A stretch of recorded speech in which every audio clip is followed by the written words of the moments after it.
Hi, a great leader has various strengths. Similarly, a bad leader can also be identified through her or his various weaknesses or blind spots for that matter. So, how do you identify a bad leader?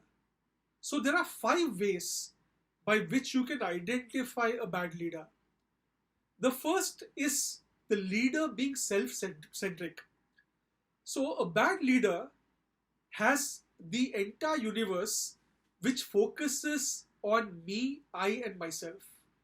A bad leader is generally self centric, and nothing else matters to that particular individual than himself or herself. The second element is a bad leader, most of the time, pulls his or her team members down. That is a characteristic which bad leaders naturally execute, whereby they take every opportunity to demoralize their team members and try to ensure that it's either my way or the highway. The third characteristic is taking credit for others' work. A lot of poor or bad leaders do this in a very blatant manner. They take credit for what their team members do. They present someone else's efforts as their efforts. They may also be good in delegating. However, even while delegating, leaders need to acknowledge the efforts of their respective team members.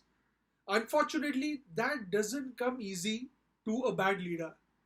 And the bad leader ends up taking credit for what his or her team members do.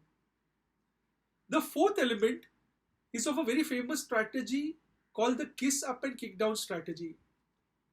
I may do a separate video on this. However, the summary is bad leaders know very well that it's extremely important for them to have good relationships with their seniors in case they want to grow up the corporate ladder. So they maintain a very good relationship with their seniors.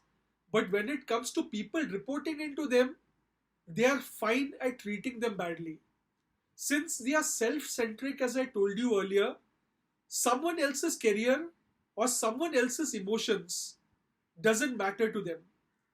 Unfortunately, they care two hoots for that. And that's an unfortunate trait which these bad leaders possess.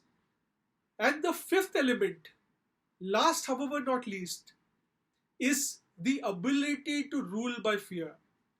On a macro level, there are two ways where people lead. One is through respect, and two is by fear. The reality is for bad leaders, leading by respect doesn't come to them, or they are not able to do that. What they can do extremely easily is leading by fear. And they try to ensure that they instill so much of fear in the minds and hearts of their team members that their team members, because of this threat, which could be losing a job or any other, they end up doing what is being told to them. Unfortunately, these bad leaders don't realize that leading by fear can only take you this far. In case you want to create a real strong team, you would have to learn to lead by respect. So, these are the five ways in which you can spot a bad leader.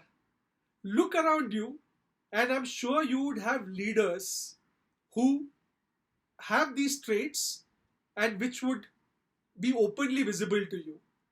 Thank you very much for your time.